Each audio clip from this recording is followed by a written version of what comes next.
জাতির পিতা বঙ্গবন্ধু শেখ মুজিবুর রহমানের স্মৃতি বিজড়িত গোপালগঞ্জ। এই জেলায় সংসদীয় আসন ৩টি। এই ৩টি আসনই আওয়ামী লীগের শক্ত ঘাঁটি ও দুর্গ হিসেবে বরাবরই পরিচিত। নৌকার বিরুদ্ধে যেই দলই প্রতিদ্বন্দ্বিতা করে সে দলের প্রার্থীকেই জামানত হারাতে হয়।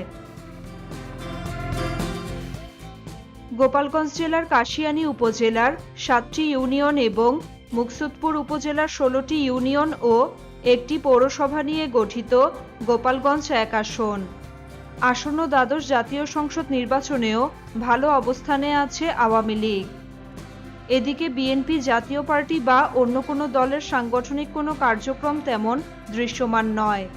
তবে এসব দলের স্থানীয় নেতারা জানান, আগামী দ্বাদশ সংসদ নির্বাচনে দল যদি অংশ নেয় তাহলে গোপালগঞ্জের প্রতিটি আসনেই এসব দলের প্রার্থী থাকবে এবং সে লক্ষ্যে অনেকেই কাজ করে যাচ্ছেন।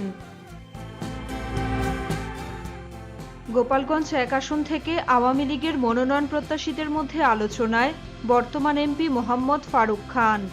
তিনি এ আসনের ৫ বারের নির্বাচিত সংসদ সদস্য এবং দলের কেন্দ্রীয় সভাপতিমণ্ডলীর সদস্য। আওয়ামী লীগ সরকারের উন্নয়নের ধারাবাহিকতায় এ আসনে সার্বিক উন্নয়ন করে যাচ্ছেন তিনি। তাই আগামী সংসদ নির্বাচনে আওয়ামী লীগ এ আসনে তাকে মনোনয়ন দিলে তিনি আবারও এমপি নির্বাচিত হবেন এমন আশা তার সমর্থকদের। এছাড়া আলোচনায় আছেন আওয়ামী লীগের জাতীয় কমিটির সদস্য খন্দকার মঞ্জুরুল হক। এ আসনে আওয়ামী লীগের মনোনয়ন লাভের আশায় তিনি দীর্ঘদিন ধরে এলাকায় কাজ করে যাচ্ছেন। তাই আগামী নির্বাচনে তিনি মনোনয়ন পাবেন বলে আশাবাদী। গোপালগঞ্জ ১ আসনে মাঠে রয়েছেন বিএনপির কেন্দ্রীয় কমিটির সহসাংগঠনিক সম্পাদক সেলিমুজ্জামান সেলিম। ২০০৮ সালের নির্বাচনে এ আসনে কয়েক বাঘা নেতাকে টপকে তিনি বিএনপি থেকে মনোনয়ন পান। বিএনপি আগামী সংসদ নির্বাচনে গেলে এ আসনে তিনি বিএনপির প্রার্থী হবেন বলে জানা যায়। এদিকে এ আসনে জাতীয় পার্টির কাশিয়ানী উপজেলা শাখার সাধারণ সম্পাদক শেখ মান্নান মুন্নু দলীয় প্রার্থী হিসেবে কাজ করছেন। স্থানীয় নেতারা জানান, দলের মনোনয়ন পেলে তিনিই প্রার্থী হবেন। এছাড়াও গোপালগঞ্জ ১ আসনে ইসলামী আন্দোলনের প্রার্থী হতে পারেন দলের এমন দুজন কাজ করছেন। একজন হলেন জেলা ইসলামী আন্দোলনের সিনিয়র সহসভাপতি অ্যাডভোকেট মিজানুর রহমান এবং অপরজন হলেন জেলা ইসলামী যুব আন্দোলনের সভাপতি মোহাম্মদ নুরুল ইসলাম লেলিন। ১৯৯১ সালের পঞ্চম সংসদ নির্বাচনে আসনটিতে নৌকা প্রতীক নিয়ে জয়ী হয়েছিলেন কাজী আব্দুর রশিদ।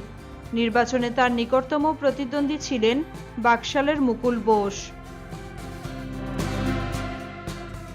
এরপর ১৯৯৬ সালের সপ্তম সংসদ নির্বাচনে ফারুক খান নৌকা প্রতীক নিয়ে জয়ী হন।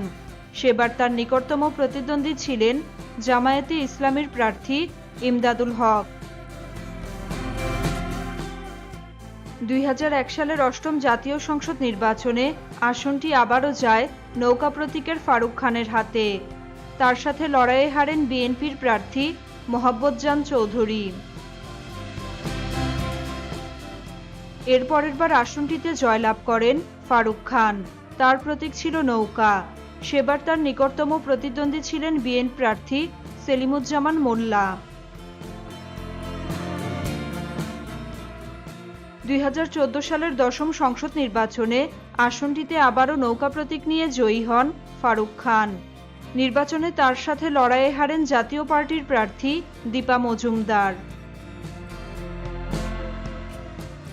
সবশেষ ২০১৮ সালের নির্বাচনে আসনটিতে পুনরায় জয় পান আওয়ামী লীগের ফারুক খান। তার নিকটতম প্রতিদ্বন্দ্বী ছিলেন ইসলামী আন্দোলন বাংলাদেশের প্রার্থী মিজানুর রহমান।